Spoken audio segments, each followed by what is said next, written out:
But huge expectations now on Peter Magyar. Their voters are euphoric, but the question, will he be able to deliver? Tell us more about this moment.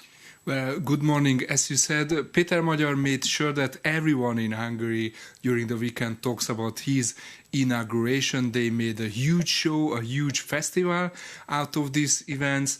There was a children's choir playing in the chamber.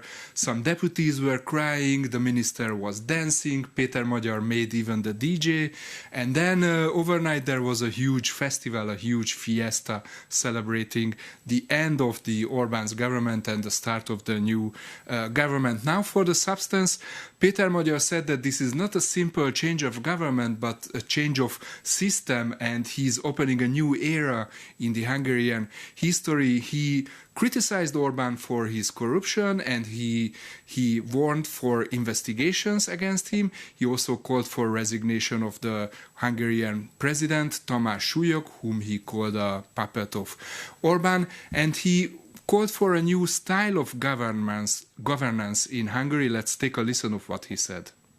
Egy országot fel lehet emelni néhány bátor és tisztességes döntéssel. A country can be lifted up by a few courageous and honest decisions, but it can also be destroyed by selfishness and arrogance.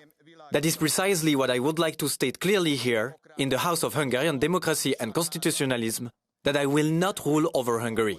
I will serve my country. Szolgálni fogom a hazámat. A very enthusiastic Peter Magyar there, the new Prime Minister of Hungary. But Sándor, what about Viktor Orbán? What is his legacy? He seems to have just disappeared from the political sphere. Exactly, he seems a little bit disappearing, and I feel like he's not taking this electoral defeat very lightly. So, for example, on Saturday he was supposed to be in the parliament having his farewell speech and handing over the power in person to Peter Magyar, but he didn't show up. He's also not taking his parliamentary mandate, which is highly unusual and not traditional in many aspects. But Orbán wants to continue his fight. He wants to stay as a head of the Fidesz party. He wants to reorganize Fidesz party, but there are cracks already on his legacy, and what we call the Orbán system is already cracking. There are many investigations running already against his associate, for example, for corruption or misuse of power. Many of his associates are trying to change sides and trying to get connected to the new government. And what is really remarkable, Orbán's media machine is largely silenced. All of these pro-Orbánist voices in the Hungarian media are disappearing. Okay, Sándor Zsíros, thank you so much for those insights.